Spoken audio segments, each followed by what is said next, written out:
right, beautiful people. Come on in the room. I got y'all live today first. Before I bring Facebook on live, I'm typing it in now, the title.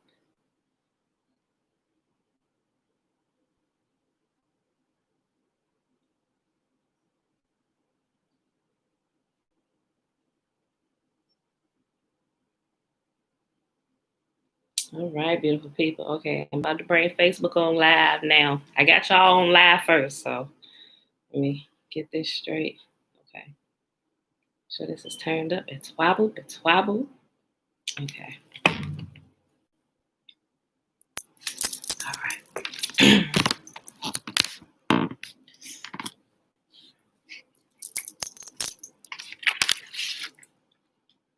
Top of the day, beautiful people. Top of the day.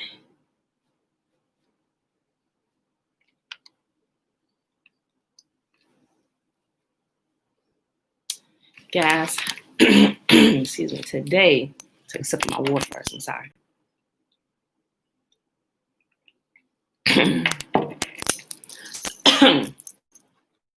Okay, y'all. That's wobble, everybody. Happy Tuesday. Happy Tuesday. I am excited about today's Tiffany Hager. Hey, so Bona.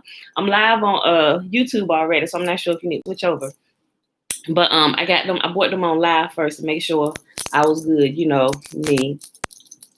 I want to make sure they was here from the beginning today.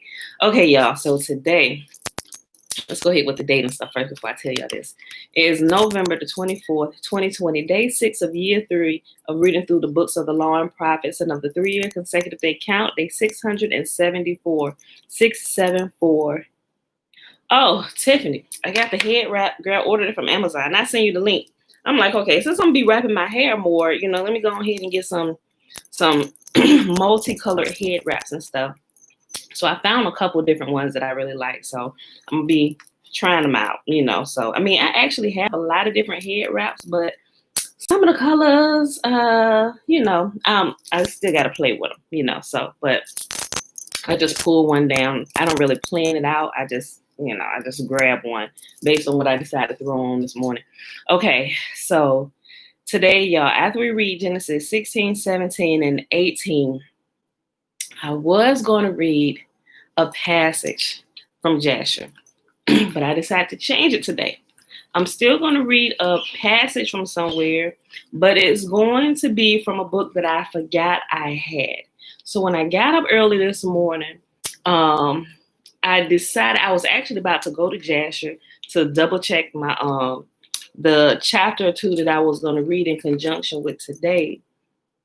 But I went to my books that I download, that I find, some of the extra books that I find that help me with my understanding, some of the things that wasn't canonized, but it's actually history and stuff. So I found, y'all hear me talk about the apocalypse of Elijah and the apocalypse of Abraham, but I forgot I had the apocalypse of Moses. But in the apocalypse of Moses, which makes sense, remember, because when you're reading Jubilees, Moses is getting the direct account of what happened while he's up there on the mountain of Yahuwah, right? So this, and I was reading over it this morning, I was like, oh, snap. Should have read this at the beginning. So we're going to backtrack just a little bit, guys. It is so good. Let me tell you something. It gives a little bit more detail about how, you know, how when it said that after Adam and Eve ate of the fruit, that of the tree of life, and the tree of knowledge of good and evil, when they ate after that, they saw that they were naked. Bruh, this book tells you exactly how they were naked. I'm just like, and I had to pause and I had to think about it. I'm like, that makes so much sense. Why did we not ever think of that? And Tiffany also, remember how we talked about, this was one of the things we talked about before, about Jubilees and Jasher and a couple of the conflicting views, one in particular about how Cain died. And I said, I don't think they're conflicting. I think we're missing some information. But my original thoughts about what happened, because in one of them it says that his house fell upon him. And the other one says, which we just read I want to say day before yesterday, that when Lamech and Tubal Cain was out, that they killed him because they thought he was an animal off in a far distance. We were missing some information, and my original thoughts was right. When it says his house fell upon him, it's exactly what I thought it was, because that same terminology is used here in the apocalypse of Moses. So when Tiffany, when it says that his house fell upon him, and by a stone he killed Abel, so by a stone he was killed, meaning his house fell upon him. No, his house representing his family fell upon him. That's what it meant. So it's not an actual house, the stones and stuff. It's the stones from his house, the few members from his house. What we know was one. A stone from his house, representing a member from his house, from his family, fell upon him. Lamech killed him. It was by mistake, but Yahuwah said there was a righteous judgment. Okay, shalom, shalom, mother. Okay, so let's go ahead and get the reading going today. His house is his, yes, Tiffany, his house is his family. So remember I said some things may seem to conflict, but it may not be conflicting. We may just be missing some information in our understanding. We could be lacking some information. That's exactly what it was. Okay, so when we read, and I'm up Apocalypse of Moses. Okay, y'all. So as soon as we're done reading this, we're gonna go right into the Apocalypse of Moses. And like I said, like I always do, I'm gonna put it. It's in a PDF format. So hopefully I'll figure out a way to attach it in YouTube in the comment section. I think I will. I've never had a problem with it before. That's why Trina. I'll leave the link so everybody can read. If you got like our phone, you can download it to your the little application called Books. That's how I got it downloaded. So I read over that it's like 8 pages. But it gives you a whole lot of information. It's a real easy, quick read. It took me probably about 20 minutes because a portion of it caught me off guard. And you know how sometimes you're reading something or something happened, and all of a sudden tears catch you off guard, like, wait, where did it come from? So I had to stop. I was like, wait, why did it catch me off guard like that? So, but you'll see, guys, as we read it. So I'm super excited about reading that today. So let's go ahead and get started with Genesis 16. Let me minimize this. Bring y'all right over here. Okay. All right, y'all. So, but I think this is really good as we get these pieces, as we continue on this time, more things will begin to make sense. Like I always said, as soon as we get pieces of the puzzle, we will adjust, and we'll go on with our understanding from there with a more complete version of our understanding because we have more pieces of the puzzle. All right, y'all. And some of the erroneous teaching and erroneous beliefs that we have previously had, we can adjust those, okay? All right, so Genesis, make sure my volume is up. Okay. Genesis chapter 16. Now Sarai, Abram's wife, had not been able to bear children for him, but she had an Egyptian servant named Hagar. So Sarah said to Abram, Yahuwah has prevented me from having children. Go and sleep with my servant. Perhaps I can have children through her. Excuse me. And Abram agreed with Sarai's proposal. So Sarai, Abram's wife, took Hagar, the Egyptian servant, and gave her to Abram as a wife. This happened 10 years after Abram had settled in the land of Canaan.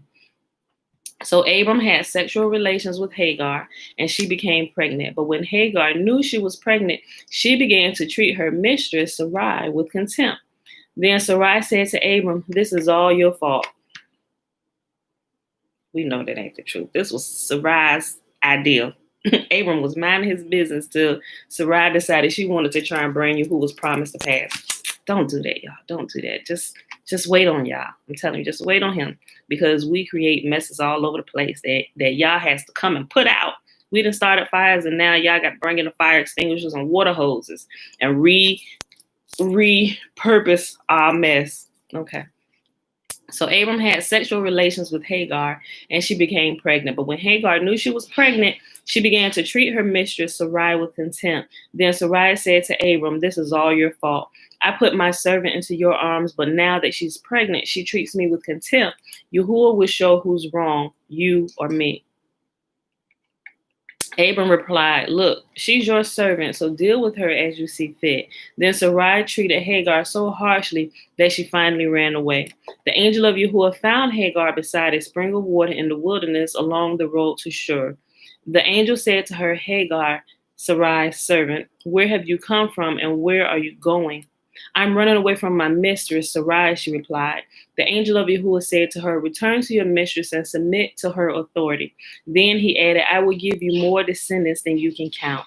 And the angel also said, "You are now pregnant and will give birth to a son. You are to name his name, you are to name him Ishmael, which means Yahuwah hears. For Yahuwah has heard your cry of distress. This son of yours will be a wild man, as untamed as a wild donkey. He will raise his fist against everyone, and everyone will be against him. Yes, he will live in open hostility against all his relatives." Thereafter, Hagar used another name to refer to Yahuwah, who had spoken to her. She said, "You are the God who sees me." She also said, "Have I truly seen the one who sees me?" So that well was named Bir Laha Roi, which means well of living one who sees me. It can still be found between Kadesh and Barrett. Yeah, Barrett. Okay. Quick note here. Also, if you go and you read in Jasher and Jubilees, it gives the extended story on what happens with Ishmael over a period of time. And you will see Yahuwah's blessing actually being upon him throughout time. And Abram actually goes to visit his son a couple times, and it tells about him too. I think that's really good to know. And remember also those who are bloodline, Abraham, Isaac, and Jacob. Remember, Ishmael is our cousin, right? Remember that. Remember, he's our cousin. So remember when they were about to, remember I mentioned yesterday, when Egypt was about to go to war with another nation, they found out that this nation was their cousins. These is the offspring of Ishmael that they found out. And they said, yeah, no, let's not do that, because we go out here to war. Israel going to decide not to they may decide to join with their cousins and not side with us. So let us deal with these people wisely. So, all right, y'all. So now that we understand that, but I really do recommend that you go read about Ishmael, our cousin. All right. All right. So Hagar gave Abram a son, and Abram named him Ishmael. Abram was 86 years old when Ishmael was born. And now I'll put the chapters in there about Ishmael. Let me write myself a note. Chapters about Ishmael. Okay, so I'm gonna put in the Apocalypse of Moses and the chapters about Ishmael next, so y'all can go read that. Okay, Genesis 17. When Abram was 99 years old, Yahuwah appeared to him and said, "I am El Shaddai, God Almighty. Serve me faithfully and live a blameless life. I will make a covenant with you by which I will guarantee to give you countless descendants." At this, Abram fell face down on the ground. Then Yahuwah said to him, "This is my covenant with you. I will make you the father of a multitude of nations. What's more, I am changing your name. It will no longer be Abram. Instead, you will be called Abraham, for you will be the father of many nations. I will make you extremely fruitful. Your descendants will become many nations, and kings will be among them." Not only was there kings among the bloodline of Isaac, but there are kings and princes and dukes among Ishmael as well. And if you go read that, what I'm posting here, you will see all of that as that happened over the course of time. As a matter of fact, they still hold a lot of those titles as well. "I will confirm my covenant with you and your descendants after you from generation to generation. This is the everlasting covenant. I will always be your God and the God of your descendants after you. I will give the entire land of Canaan, where you now live as a foreigner, to you and to your descendants. It will be their possession forever, and I will be their God." Then Yahuwah said to Abram, excuse me, "Your responsibility is to obey the terms of the covenant. You and all your descendants have this continual responsibility. This is the covenant that you and your descendants must keep. Each male among you must be circumcised. You must cut off the flesh of your foreskin as a sign of the covenant between me and you. From generation to generation, every male child must be circumcised on the 8th day after his birth. Let me bring out something.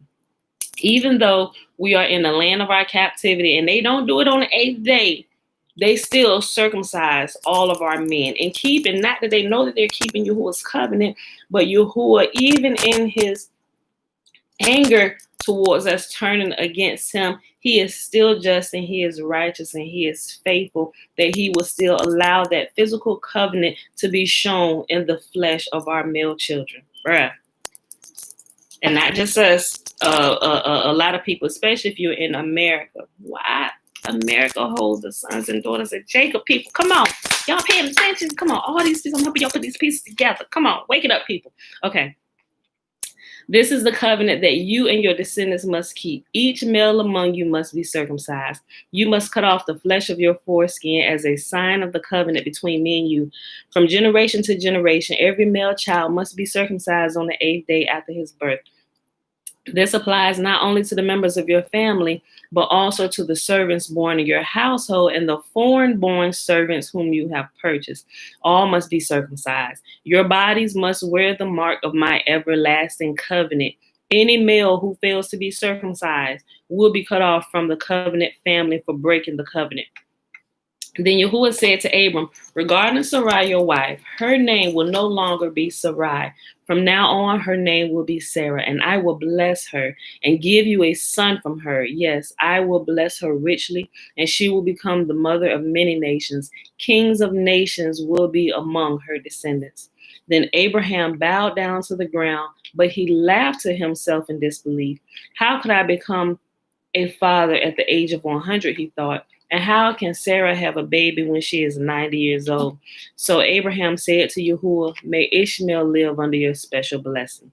But Yahuwah replied, no, Sarah, your wife, will give birth to a son for you. You will name him Isaac, and I will confirm my covenant with him and his descendants as an everlasting covenant. As for Ishmael, I will bless him also, just as you have asked. I will make him extremely fruitful and multiply his descendants.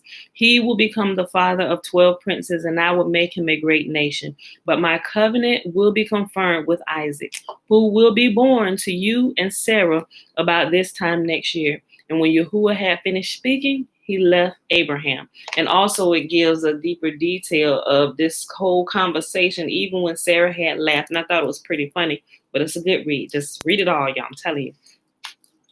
On that very day, Abraham took his son Ishmael and every male in his household, including those born there and those who he had bought. Then he circumcised them, cutting off their foreskins, just as Yahuwah had told him. Abraham was 99 years old when he was circumcised, and Ishmael, his son, was 13. Both Abraham and his son Ishmael were circumcised on that same day, along with all the other men and boys of the household, whether they were born there or bought as servants.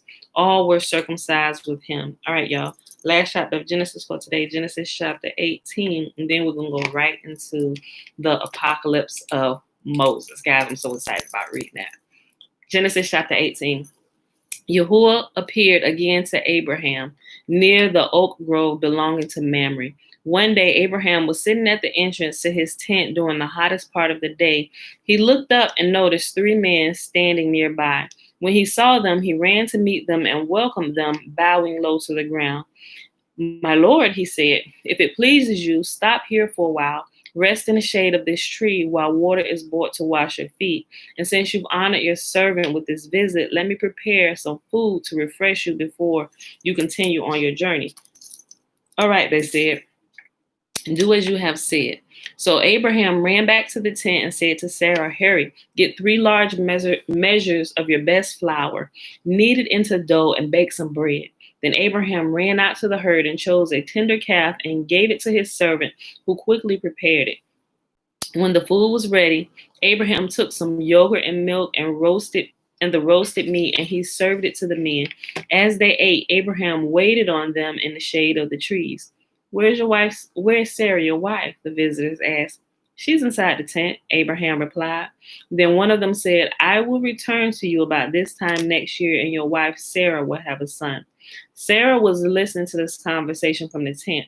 Abraham and Sarah were both very old by this time, and Sarah was long past the age of having children.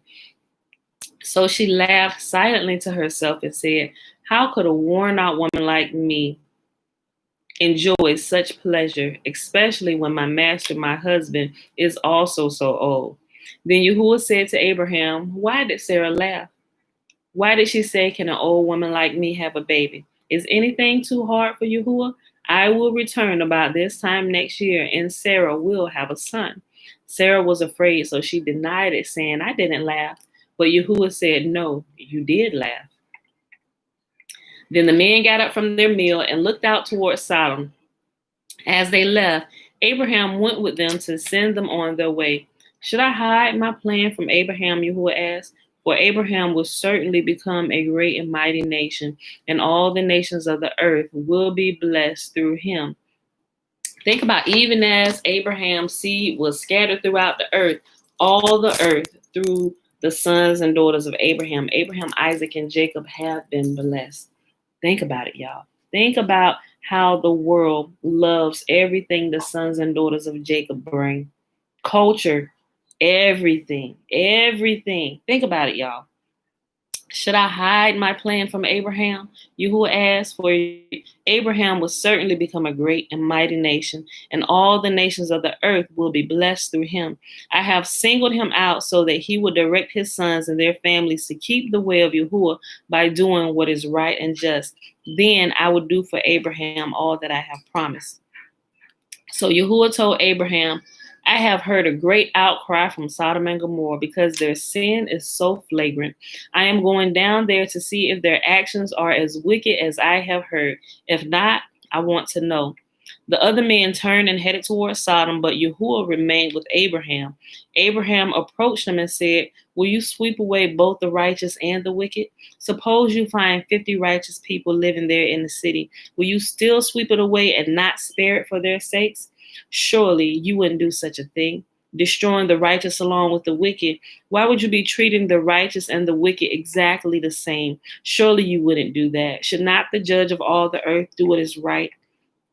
And Yahuwah replied, if I find 50 righteous people in Sodom, I will spare the entire city for their sake.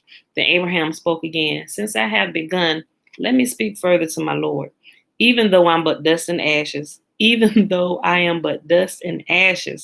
suppose there are only 45 righteous people rather than 50. Will you destroy the whole city for lack of 5? Now, clearly, because we all know Abraham going through this, he about to start going through this list. Abraham himself know that they acting a fool down there, but he knew his his nephew Lot lived there, so he got to do something to try and intervene or something. So he just he gonna keep dwindling down them numbers. And he want to make sure that his nephew gonna be safe. I'll read that again. Then Abraham spoke again, since I have begun, let me speak further to my Lord, even though I am but dust and ashes. Suppose there are only 45 righteous people rather than 50. Will you destroy the whole city for lack of 5? And Yahuwah said, I will not destroy it if I find 45 righteous people there. Then Abraham, let me just tell you something. Apparently, it's more than 1 or 2 righteous people here living on the earth, because Yahuwah still ain't destroyed it yet. So, Father, thank you for your mercy and your grace that you have upon the righteous. Oh, bruh. Okay, and Yahuwah said, I will not destroy it if I find 45 righteous people there. Then Abraham pressed his request further. Suppose there are only 40. And Yahuwah replied, I will not destroy it for the sake of 40. Please don't be angry, my Lord. Abraham pleaded, let me speak. Suppose there are only 30 righteous people found. And Yahuwah replied, I will not destroy it if I find 30. And then Abraham said, since I have dared to speak to my Lord, let me continue. Suppose there are only 20. And by this time, Yahuwah probably giving him the side eye like, bruh, me and you both know what's going on in Sodom. And Yahuwah replied, then I will not destroy it for the sake of 20. I know, Lisa, dude, Tiffany, dude, these people can't be saved. Finally, Abraham said, Yah, please don't be angry with me. If I speak one more time, suppose only 10 are found there. And Yahuwah replied, I will not destroy it for the sake of 10. When Yahuwah had finished his conversation with Abraham, he went on his way, and Abraham returned to his tent. And that's the end of the reading. Yeah, he stayed going, Lord. Notice he stopped at 10. And we all know that Sodom and Gomorrah was destroyed. So we know that there were not at least 10 righteous people in that city. There were not at least 10. Lot and his daughters were saved out, but even those that were supposed to leave out with Lot, his daughter's husbands, wife, all of them got taken. All of them got taken. There were not at least even 10 people in Sodom. Okay, y'all. So now to the reading that I'm so excited about today. Okay, let me fix this. Let me bring it up. The Apocalypse of Moses, guys. Y'all got to hear this.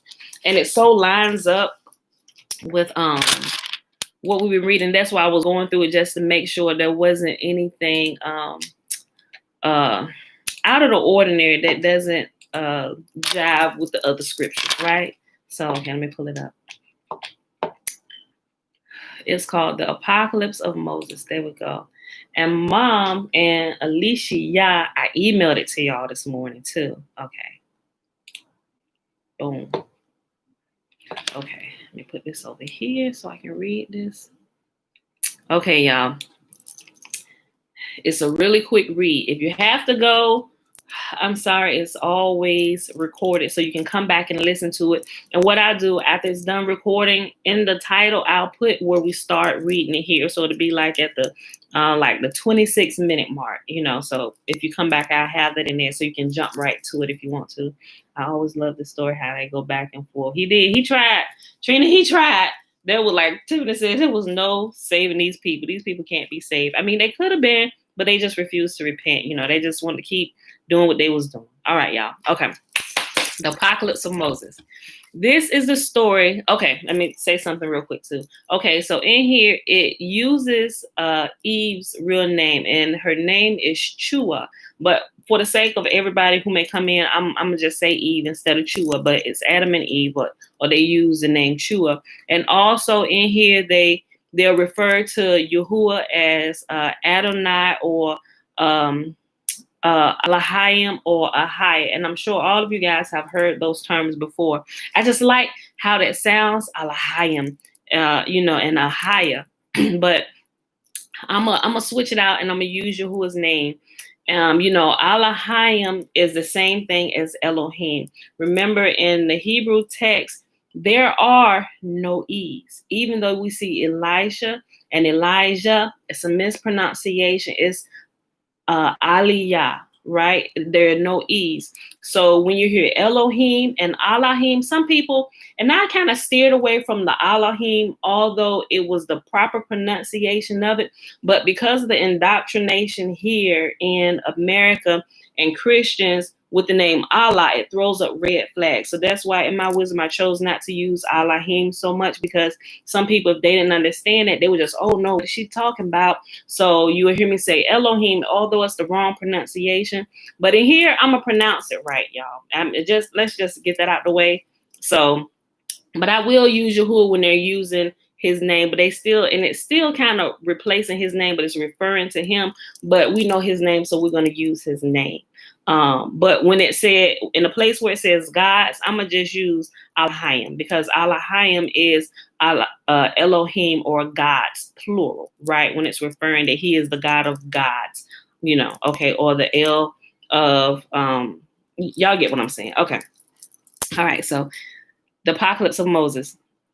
This is the story of Adam and Eve after they had gone out of paradise. And Adam knew his wife Eve and went upward to the sun rising and abode there 18 years and 2 months. And Eve conceived and had 2 sons, who was called Cain and who was called Abel. And it gives like their other names, Adi, because I don't know how to pronounce them. I just kind of skipped over them, but they talk about Cain and Abel. And it says, Eve conceived and bore 2 sons, Adi, Photos, who was called Cain, and Amilabes, who was called Abel. Cain and Abel. After this, Adam and Eve were with one another while they were sleeping. Eve said to Adam, her Adono, my Adono, Adam, or my master, my Lord. Adono is my Lord, just like we're reading like the regular version of the Bible, whatever, but they just replace Adono with my Lord. Okay, my Adono, Adam, behold, I have seen in a dream this night the blood of my son Abel, who is styled.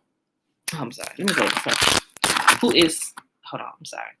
I have seen in a dream this night the blood of my son Abel being poured into the mouth of Cain, his brother. And he went on drinking it without pity. But he begged him to leave him a little of it.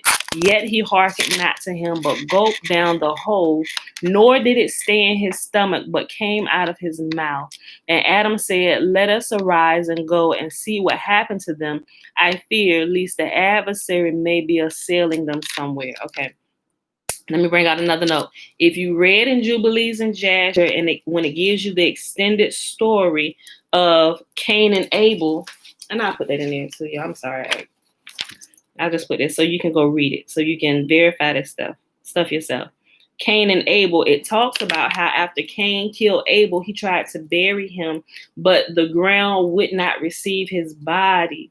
That's why, Alicia, thank you. The ground would not receive his body because Adam should have died first. And we're going to see this all in here. This lines up with those couple books, right?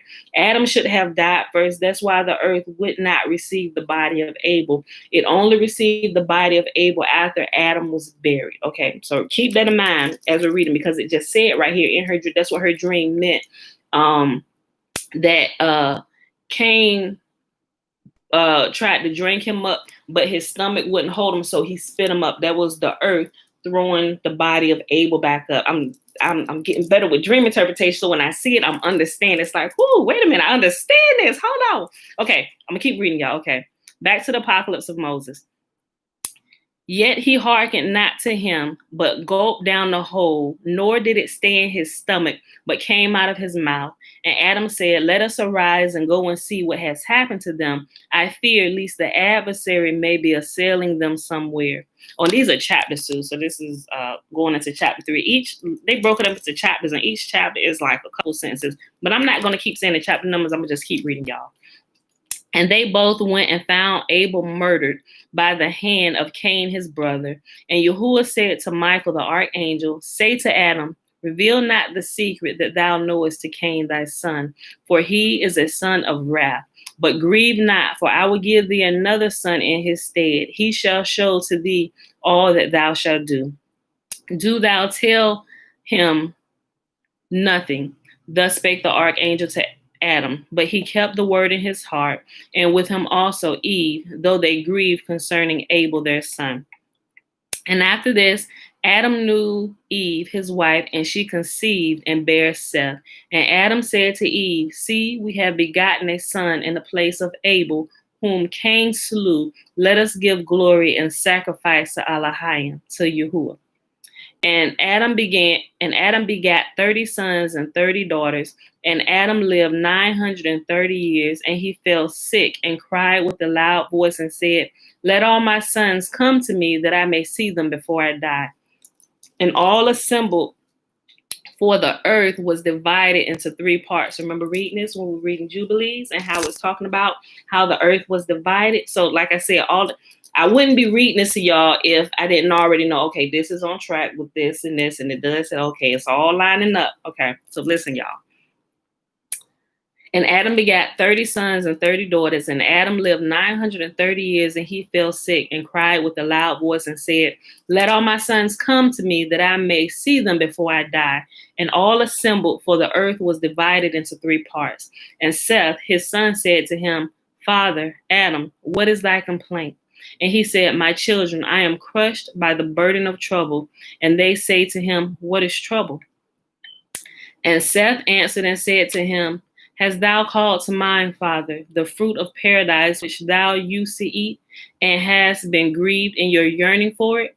If this be so, tell me, and I will go and bring thee fruit from paradise, for I will set dung upon my head, and I will weep and pray that Ahiah, or that Yahuwah, will hearken to me and send his angel and bring me a plant from paradise, and I will bring it to thee that thy trouble may cease from thee. Remember, that's why they were kicked out, because if they were allowed to continue eating the fruit that was in the garden, they would live eternally. Guys, y'all listen to this. Keep listening. And like my kids saying, Mom, keep watching. Keep watching. Mom, keep watching. Listen. Adam, I'm sorry. Excuse me. Adam said to him, Nay, my son Seth, but I have much sickness and trouble. Seth said to him, How hath this come upon thee? And Adam said, When Elohim, when Yahuwah made us, me and your mother, through whom I also died, he gave us power to eat every tree which is in paradise. But concerning that one only, he charged us not to eat it, and through this one we are to die. And the hour drew nigh for the angels who were guarding your mother to go up and worship Yahuwah, and I was far from her. Listen, I'll read that again. This is how it happened, how the serpent got in, and listen to the detail of what the serpent did. And remember, all of this happened before they sinned. So there were things that we could do. Remember, also we know that even the animals were speaking in their sin. The judgment that Yahuwah set forth, not only did it affect Adam and Eve, but it also affected the beasts of the field, everybody. So listen to the detail in this, y'all. Okay. And the hour drew nigh for the angels who were guarding your mother to go up and worship Yahuwah, and I was far from her. And the enemy knew that she was alone and gave to her, and she ate of the tree which she had been told not to eat. Then she gave also to me to eat. And Yahuwah was wroth with us, and Yahuwah came into paradise and called me in a terrible voice and said, Adam, where art thou? And why hidest thou from my face? Shall the house be able to hide itself from its builder? And he said to me, Since thou hast abandoned my covenant, I have brought upon thy body 72 strokes. The first of the trouble of the first stroke is pain of the eyes. The stroke of affection of the second stroke of affection of hearing, and likewise in turn, all the strokes shall befall thee.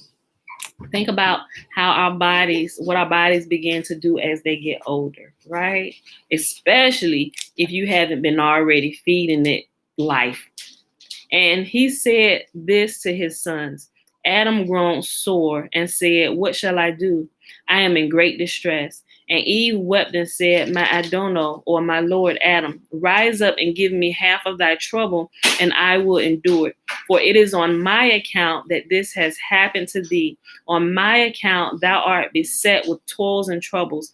But Adam said to Eve, Arise and go with my son Seth near to paradise, and put earth upon your heads, and weep and pray to Yahuwah to have mercy upon me, and send his angel to paradise, and give me of the tree which the oil floweth, and bring it to me, and I shall anoint myself, and shall have rest from my complaint. And then Seth and Eve went towards paradise, and Eve saw her son, and a wild beast assailing him. And Eve wept and said, Woe is me, if I come to the day of the resurrection. All those who have sinned will curse me, save Eve have not kept the commandment of Elohim, of Yahuwah. Ain't they saying that now? It's a whole bunch of people pissed with Eve. They are saying this.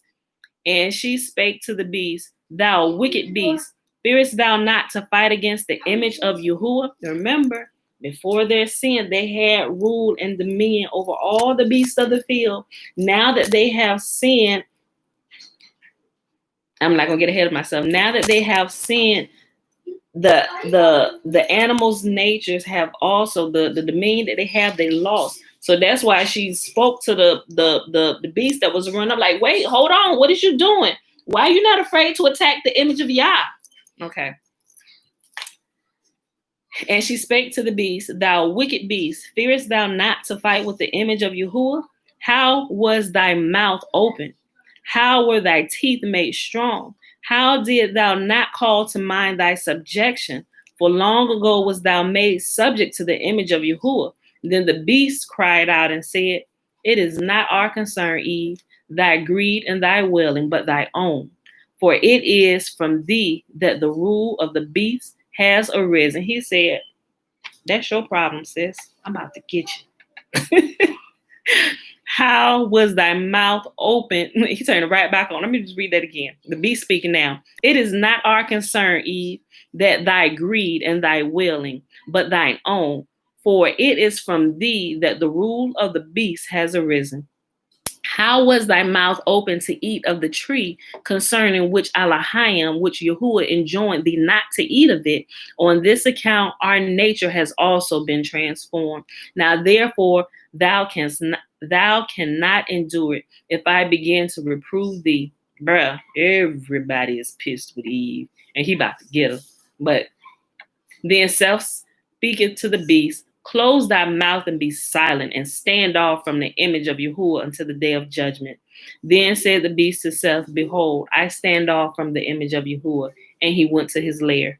And Seth went with Eve near paradise, and they wept there, and prayed Yahuwah to send his angel and give them the oil of mercy. And Yahuwah sent the archangel Michael, and he spake to Seth, Seth, man of Yahuwah, weary not thyself with prayers and entreaties concerning the tree which floweth with oil, to anoint thy father Adam. For it shall not be thine now, but in the end of times. Listen to this. I'm going to read that again. Seth, man of Yahuwah, weary not thyself with prayers and entreaties concerning the tree which floweth with oil, to anoint thy father Adam. For it shall not be thine now, but in the end of the times. Meaning we are in those times now, and we can petition heaven for the healing balms and stuff that are found in Eden, those things that will heal the body, right?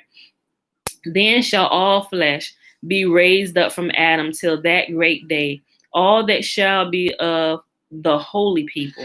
Then shall the delights of paradise be given to them, and Yahuwah shall be in their midst, and they shall no longer sin before his face, for the evil heart shall be taken from them, and there shall be given them a heart of understanding, the good, and to serve Yahuwah only. Remember how Yahuwah talks about that in Hosea and in the books of the prophets and stuff, and how he's going to take out the heart of stone and give us a heart of flesh, and we're going to have changed hearts, and we're going to worship him, and we're going to return to his laws and statutes and commands and worship him only, and he will be our God, and we will be his people. All of this, y'all got to read it all and keep it all in context. Look at all the pieces together. But do thou go back to thy father, for the term of his life have been fulfilled, and he will live 3 days from today and will die. But when his soul is departing, thou shalt behold the awful scene of his passing. Thus spake the angel and departed from them. And Seth and Eve came to the hut where Adam was laid. And Adam said to Eve, Eve, what hast thou wrought in us? Thou hast brought upon us great wrath, which is death, mastering it over all our race. Yes, baby girl. Okay, give me 1 second. I'm almost up. I'm about to send you upstairs with that. Don't start that. And I'm not going to look right now, poops. Shush, shush, shush. Eve, what hast thou wrought in us? Thou hast... 1 second, guys. Babe, come on, let's go. Let's go. Come on. Hey, can you keep going up there until I'm done reading? I'm almost done. Go. All right, y'all. I'm sorry. I want to get through this. Okay, I'm sorry. Eve, what hast thou wrought in us? Thou hast brought upon us great wrath, which is death, mastering it over all our race. And he said to her, call our children and our children's children, and tell them the manner of our transgression. Then said Eve to them, hear all my children and children's children, and I will relate to you how the enemy deceived us. And listen, y'all, listen to Eve's account. It befell that we were guarding paradise, each of us the portion allotted to us from Yahuwah. Now I guarded in my lot the west and the south, but the devil went to Adam's lot where the male creatures were. For Yahuwah divided the creatures. All the males he gave to your father, and all the females he gave to me. And the devil spake to the serpent, saying, Rise up, come to me, and I will tell thee a word whereby thou mayest have profit. And he rose up and came to him. And the devil said to him, I hear that thou art wiser than all the beasts, and I have come to counsel thee. Why dost thou eat of Adam's tares and not of paradise?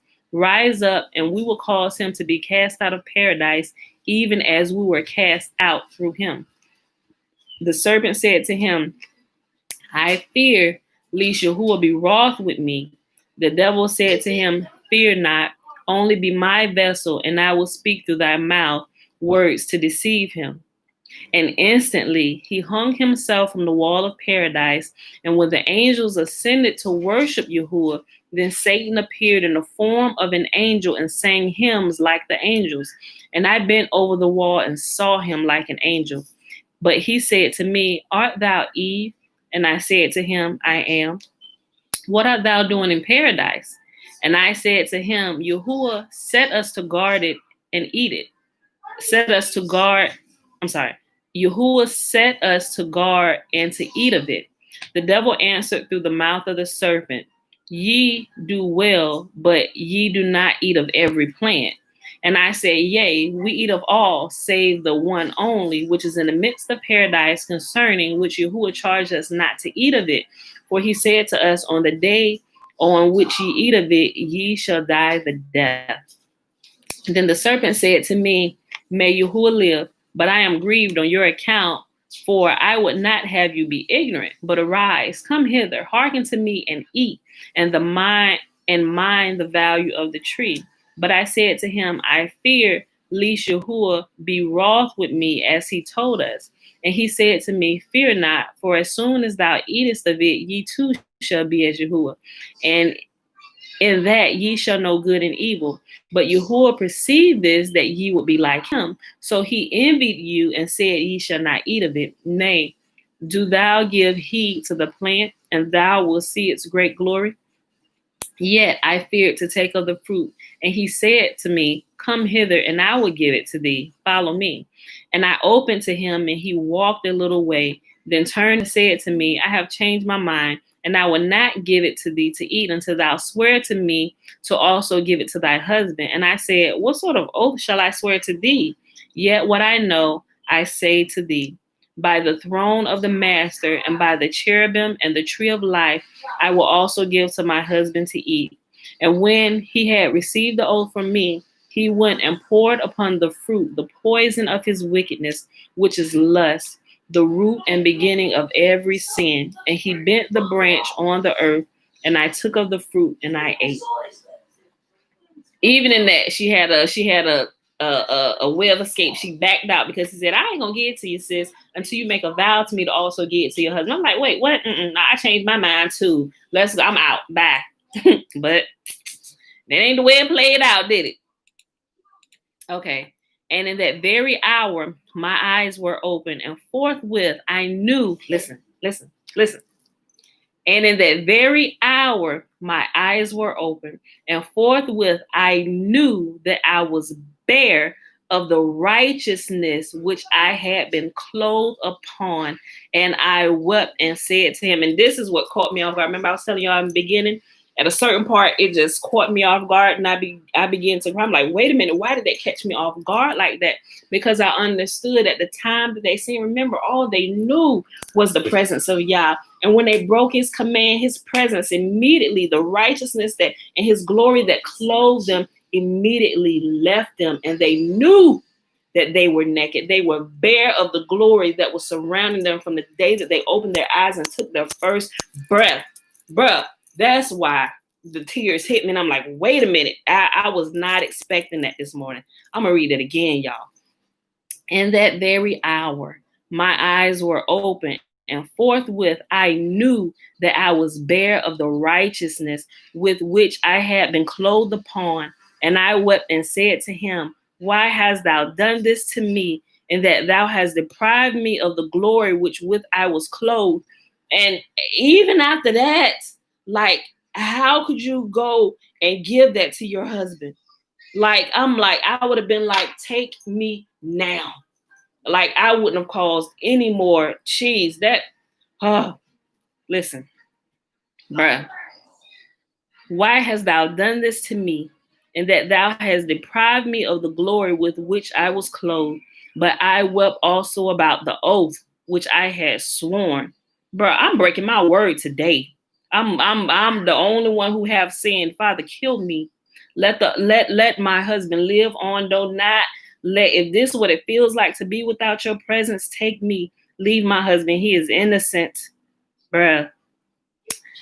But I wept. Hold on, y'all. I'm pull myself together. Whew. Okay. But I wept also about the oath which I had sworn.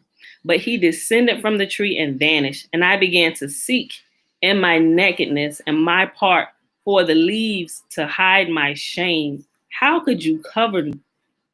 Okay, boy.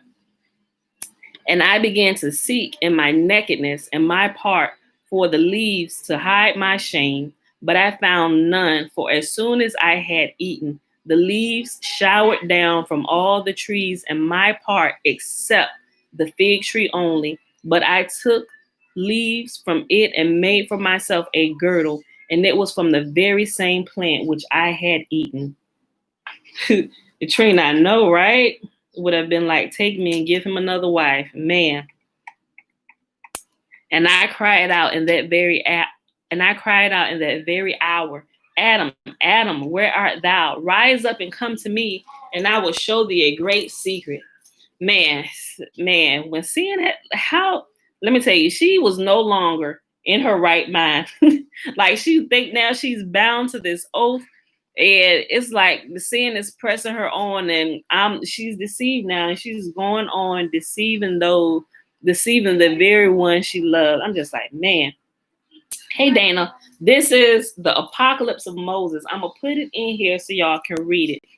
If you go back to the beginning, I'm explaining a little bit about it. So that's why I'm like, okay, we're gonna backtrack. We need to fill in some places with this right here. Okay. So let me keep on reading. But yeah, I'm reading from the Apocalypse of Moses. It's it's 7 pages long, and the 8th page is literally about 6 lines. Okay. Okay. Let me find my place. Okay, and I'll go back here. And I cried out in that very hour, Adam, Adam, where art thou? Rise up, come to me, and I will show thee a great secret. But when your father came, I spake to him words of transgression, which have brought us down from our great glory. For when he came, I opened my mouth, and the devil was speaking. Listen, when he came, I opened my mouth, and the devil was speaking. And I began to exhort him and said, come hither, my Adonai, my Lord Adam, hearken to me and eat of the fruit of the tree of which Yahuwah told us not to eat of, and thou shalt be as Yahuwah.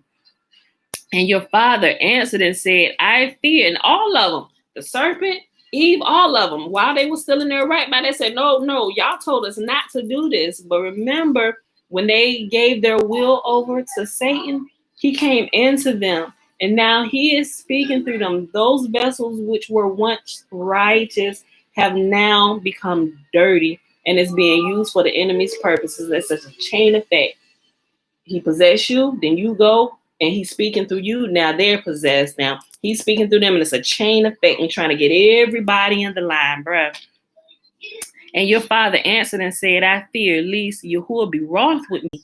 And I said to him, fear not, for as soon as thou hast eaten, thou shalt know good and evil. And speedily I persuaded him, and he ate, and straightway his eyes were opened, and he too knew his nakedness. And to me he said, O wicked woman, what hast thou done to thee that thou hast deprived me of the glory of Yahuwah? I would have been done. Yes, sis, yes. She said, look, the enemy is still using women's mouth to wreak havoc. I'm telling you, bruh, it's the same system, the same thing happening over and over and over and over again, bruh. Okay. And in that same hour, we heard the archangel Michael blowing his trumpet and calling to the angels, saying, thus saith Yahuwah, Come with me to paradise and hear the judgment which thou shalt judge Adam. Like they saw all this happening. And when Yahuwah appeared in paradise, mounted on the chariot of his cherubim, with the angels proceeding before him and singing hymns of praises, all the plants of paradise, both of your father's lot and mine, broke out into flowers. And the throne of Yahuwah was fixed where the tree of life was. And Yahuwah called to Adam, saying, Adam, where art thou? Can the house be hidden from the presence of its builder? Then your father answered, It is not because we think we cannot be found by thee, O Adonai, that we hide. But I was afraid because I was naked, and I was ashamed before thy might, my master. Yahuwah said to him, Who showed thee that thou art naked, unless thou hast forsaken my commandment, which I delivered to thee to keep it? Then Adam called to mind the word which I spake unto him, saying, I will make thee secure before Yahuwah. And he turned and said to me, Why hast thou done this? And I said, The serpent deceived me. Allahayim, or Yahuwah, said to Adam, Since thou hast disregarded my commandment and hast hearkened to thy wife, cursed is the earth in thy labors. Thou shalt work it, and it shall not give it strength. Thorns and thistles shall spring up for thee, and in the sweat of thy face thou shalt eat thy bread. Thou shalt be in manifold toils. Thou shalt be crushed by bitterness, but of sweetness thou shalt not taste. Weary shalt thou be, and shalt not rest. By heat shalt thou be tired. By cold shalt thou be straitened. Abundantly shalt thou busy thyself, but thou shalt not be rich. And thou shalt grow fat, but come to no end. The beast over whom thou did rule shall rise up in rebellion against thee, for thou hast not kept my commandment. Now we see when we don't keep y'all's commands, how it's just a slippery slope from there, y'all. And Yahuwah turned to me and said, Since thou hast hearkened to the serpent and turned a deaf ear to my commandment, thou shalt be in the throes of travail and intolerable agonies. Thou shalt bear children in much trembling, and in 1 hour thou shalt come to the birth and lose thy life from thy sore trouble and anguish. But thou shalt confess and say, Yahuwah, save me, and I will turn no more to the sin of the flesh. And on this account, from thy own words, I will judge thee by reason of the enmity which the enemy has planted in thee. But he turned to the serpent and in great wrath said, Since thou hast done this and become a thankless vessel until thou hast deceived the innocent hearts, accursed art thou among all beasts. Thou shalt be deprived of the victual which thou did eat, and shalt feed on the dust all the days of thy life. On thy breast and thy belly shalt thou walk, and be robbed of hands and feet. There shall be left thee no ear, nor wing, nor limb of all that which thou did ensnare them in thy malice, and cause them to be cast out of paradise. And I will put enmity between thee and his seed, and he shall bruise thy head, and thou shalt bruise his heel unto the day of judgment. He said, I'm going to strip you of everything that you use to cause the innocent's hearts to sin. You don't get no legs no more. You don't get no arms no more. You don't get the wings. You don't get no ears. Bruh. Then he spake and bade the angels to have us cast out of paradise. And as we were being driven out amid our loud lamentations, your father Adam besought the angels and said, Leave me a little space that I may entreat Yahuwah, that he have compassion on me and pity me, for I only have sinned. And they left off driving him, and Adam cried aloud and wept, saying, Pardon me, O Yahuwah, my deed.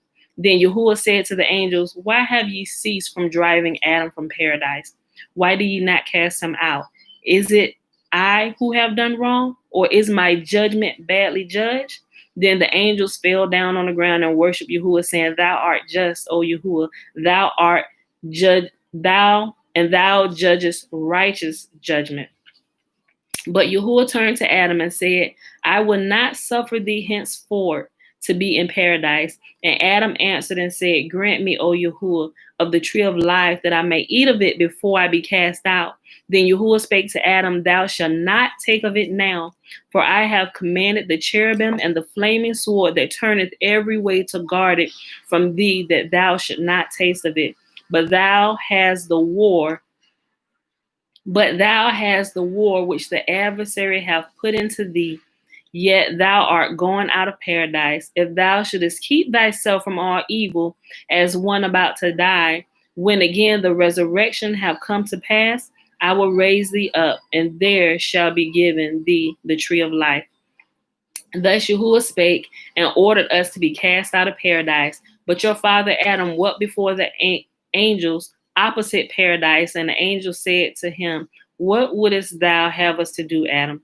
And your father said to them, Behold, ye cast me out. I pray you, allow me to take away fragrant herbs from paradise, so that I may offer an offering to Yahuwah after I have gone out of paradise, that he hear me.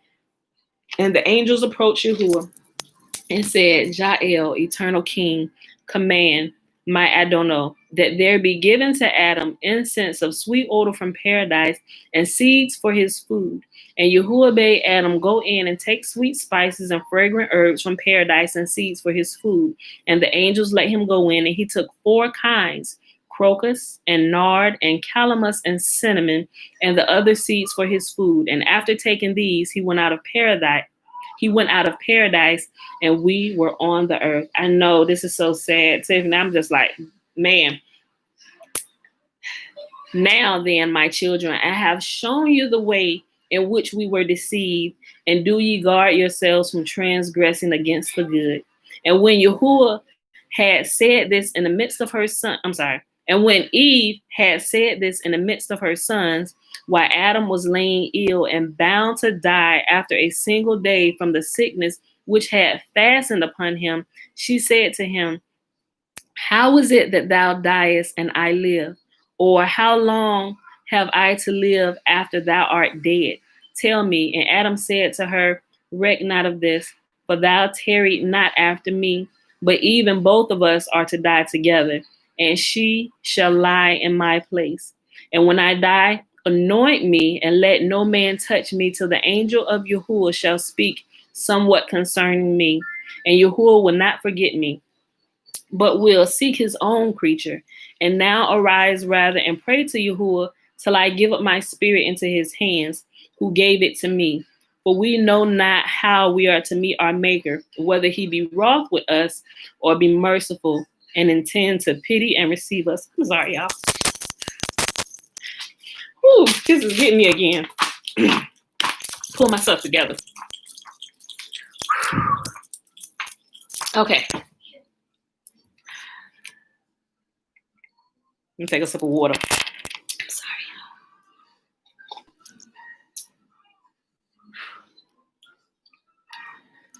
Okay. I think I'm good now. Okay, Pam, get your stuff together. All right, y'all. And Eve rose up and went outside and fell on the ground and began to say, I have sinned, O Yahuwah, I have sinned. O Yahuwah of all, I have sinned against thee. I have sinned against the elect angels. I have sinned against the cherubim. I have sinned against thy fearful and unshakable throne. I have sinned before thee, and all sin hath begun through my doing in the creation. Even thus prayed Eve on her knees, and behold, the angel of humanity came to her and raised her up and said, Rise up, Eve, from thy penitence. For behold, Adam thy husband hath gone out of his body. Rise up, and behold, his spirit borne aloft to his Maker. And Eve rose up and wiped off her tears with her hand. And the angel said to her, Lift up thyself from the earth. I'm sorry, y'all. Okay.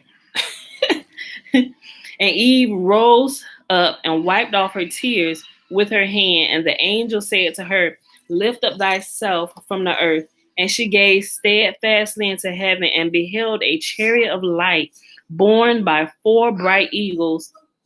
And it were impossible for any man born of a woman to tell the glory of them or behold their face. So what she's saying is nobody No flesh is seeing this, only her. And then we're going to see that her alone and Seth can see this. And she gazed steadfastly into heaven and beheld a chariot of light borne by 4 bright eagles, and it were impossible for any man born of woman to tell the glory of them or behold their face. And angels going before the chariot. And when they came to the place where your father Adam was, the chariot halted, and the seraphim. And I beheld golden censers between your father and the chariot, and all the angels with censers and frankincense came and all the angels with censers and frankincense came in haste to the incense offering, and blew upon it, and the smoke of the incense veiled the firmaments. And the angels fell down and worshiped Yahuwah, crying aloud, Jael, Holy One, have pardon, for he is thy image, and the work of thy holy hands. And I, Eve, beheld 2 great and fearful wonders standing in the presence of Yahuwah, and I wept for fear. Bella, you gotta turn it down. And I wept for fear, and I cried aloud to my son Seth and said, Rise up, Seth, from the body of thy father. Can you get it?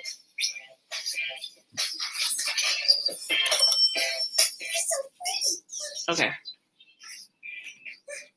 Rise up, Seth, from the body of thy father, and come to me, and thou shalt see a spectacle which no man's eyes have yet beheld. Then Seth arose and came to his mother, and he said to her, Stop, y'all. What is thy trouble? Why weepest thou? And she said to him, Look up and see with thine eyes the 7 heavens open, and see how the soul of thy father lies on its face, and all the holy angels are praying in his behalf, saying, Pardon him, Father of all, for he is thine image. Pray, my child Seth, what shall this mean? And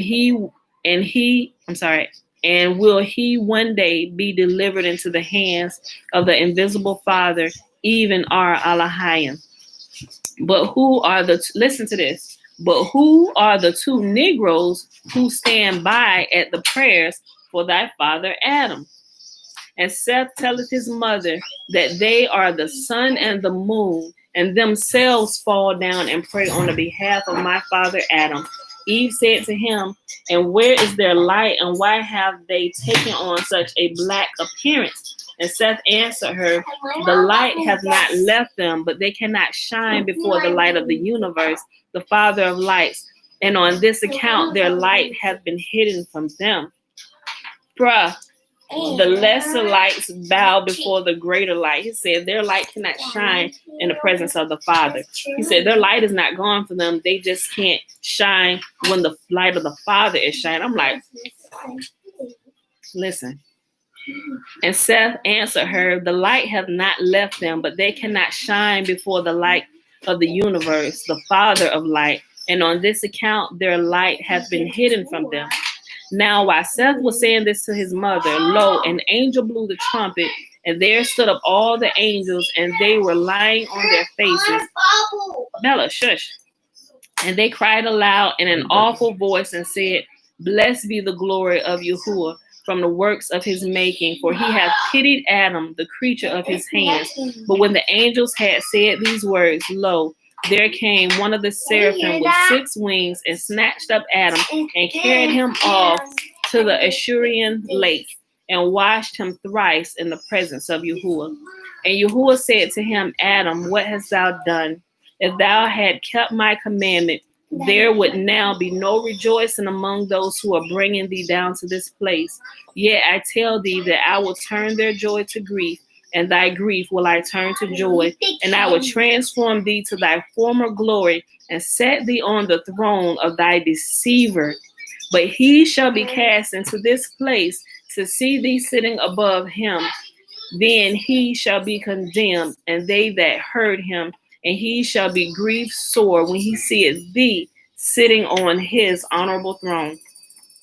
And he stayed there 3 hours, laying down, and thereafter, after the Father of all, sitting on his holy throne, stretched out his hand and took Adam and handed him over to the archangel Michael, saying, lift him up into paradise unto the third heaven, and leave him there unto that fearful day of my reckoning, which I will make in the world. Then Michael took Adam and left him where Yahuwah told him. But after all this, the archangel asked concerning the laying out of the remains. And Yahuwah commanded that all the angels should assemble in his presence, each in his order, and all the angels assembled, some having censers in their hands, and others trumpets. And lo, Yahuwah of hosts came on, the four winds drew him, and the cherubim mounted on the winds, and the angels from heaven escorting him, and they came on the earth, where was the body of Adam. And they came to paradise, and all the leaves of paradise were stirred, so that all men begotten of Adam slept from the fragrance, save Seth alone, because he was born according to the appointment of Yahuwah. So as the fragrance from the trees of the garden began to blow through the air, the only one that could smell the fragrance coming from the garden was Seth. He said, all the other sons, the men born from Adam, slept in this smell, meaning they couldn't smell it except for Seth. I read that again. And they came to paradise, and all the leaves of paradise were stirred, so that all men begotten of Adam slept from the fragrance, save Seth alone, because he was born according to the appointment of Yahuwah. Then Adam's body lay there in paradise on earth, and Seth grieved exceedingly over him. Okay, and this is where it's going to talk about why Abel couldn't be buried before Adam was. And I'm almost done, y'all. Then Yahuwah spake to the archangels Michael, Gabriel, Uriel, and Raphael, go away to paradise in the third heaven, and strew linen clothes, and cover the body of Adam, and bring oil of the oil of fragrance, and pour it over him. And they acted thus, did the three great angels, and they prepared him for burial. And Yahuwah said, let the body of Abel also be brought. And they, wait a minute, Bella. And they also bore other linen clothes, and prepared his body also. What? Bella, wait a minute. For he was unburied since the day when Cain his brother slew him. For wicked Cain took great pains to conceal him, but could not. For the earth would not receive him. For the body sprang up from the earth, and a voice went out of the earth, saying, I will not receive a companion body till the earth, which was taken and fashioned in me, come to me, which was talking about Adam. He said, I would not receive Abel's body until I have Adam's body. At that time, the angels took it and placed it on a rock till Adam his father was buried. And both were buried according to the commandment of Yahuwah in the spot where Yahuwah found the dust, and he caused the place to be dug for two. And Yahuwah sent 7 angels to paradise, and they brought many fragrant spices and placed them in the earth. And they took the 2 bodies and placed them in the spot where they had been digged and built. And Yahuwah called and said, Adam, Adam. And the body answered from the earth and said, Here am I, Adonai. And Yahuwah said to him, I told thee that earth thou art, and to earth thou shalt return. Go ahead. Yes. Again, I promise to thee the resurrection. I will raise thee up in the resurrection with every man who is of thy seed. After these words, Yahuwah made a seal and sealed the tomb, that no one might do anything to him for 6 days till his rib should be returned to him. Then Yahuwah and his angels went to their place, and Eve also, when the 6 days were fulfilled, fell asleep. But while she was living, she wept bitterly about Adam's falling asleep, but she knew not where he was laid. For when Yahuwah came to paradise to bury Adam, she was asleep, and her sons too, except Seth, till he bade Adam be prepared for burial. And no man knew on earth except her son Seth. And Eve prayed in the hour of her death that she might be buried in the place where her husband Adam was. And after she had finished her prayer, she said, Adonai, Master, Elohim of all rule, estrange me not, thy handmaid, from the body of Adam, for from his members did thou make me, but deem me worthy, even me unworthy, that I am a sinner, to enter into his tabernacle. even as I was with him in paradise, both without separation from each other. Just as in our transgression, we were both led astray and transgressed thy command, but we were not separated. Even so, Yahuwah, do not separate us now. But after she prayed, she gazed heavenward and groaned aloud and smote her breast and said, Elohim of all, receive my spirit. And straightway she delivered up her spirit to Yahuwah. And Michael came and taught Seth how to prepare Eve for burial. And there came 3 angels, and they buried her body where Adam's body was and Abel's. And thereafter Michael spake to Seth and said, lay out in this wise every man that dieth to the day of resurrection. And after giving him this rule, he said to him, mourn not beyond 6 days, but on the 7th day rest and rejoice on it, because on that very day Yahuwah rejoice. Yea, we and the angels too, with the righteous soul who have passed away from the earth. Even thus spake the angel, and ascended into heaven, glorifying Yahuwah, saying, Hallelujah.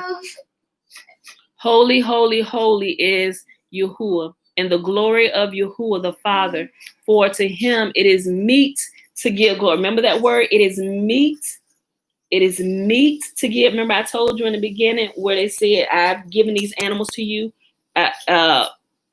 meat to you, not meat as to eat, but as useful for you to use.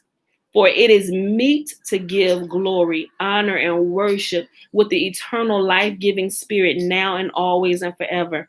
Amen. Holy, holy, holy is Yahuwah, the God of hosts, to whom be glory and power forever and ever. Amen. Then the archangel Joel glorified Elohim, Yahuwah, saying, holy, holy, holy, Ahia, heaven and earth are full of thy glory. And that, my beautiful people, is the apocalypse of Moses. And I gotta hurry up and end this because my phone is about to die. Guys, that was friggin' awesome. Let me know if y'all loved it or not. Leave a comment in the section, but I need to go ahead and do the blessing before my phone dies. It kept giving me this the signal. It was about to die on me. So, all right, y'all, let me hurry up and go back here to the blessing real quick. Hold on. Okay. All right, y'all. So that was our reading for today. Genesis 16, 17, 18, and we read the Apocalypse of Moses. It is Tuesday, November the 24th, 2020, day number 6 of year through of reading through the books of the law and the prophets and of the 3-year consecutive day count. It is day 674. So we go right to the blessing, which is found in Numbers chapter 6. Remember the first 21 verses is the Nazarite vow.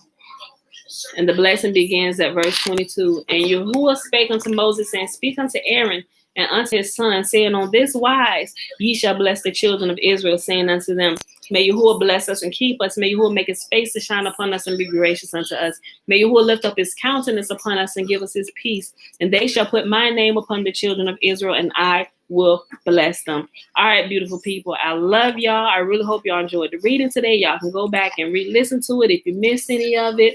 Listen to it from the beginning. I give you notes. Long session today. Yes, because we just finished reading the Apocalypse of Moses, y'all. So we're at an hour and 18 minutes. So, all right, y'all. I love y'all, and I will see y'all. Wish I had been taught the full account of what really happened. I know it would make so much.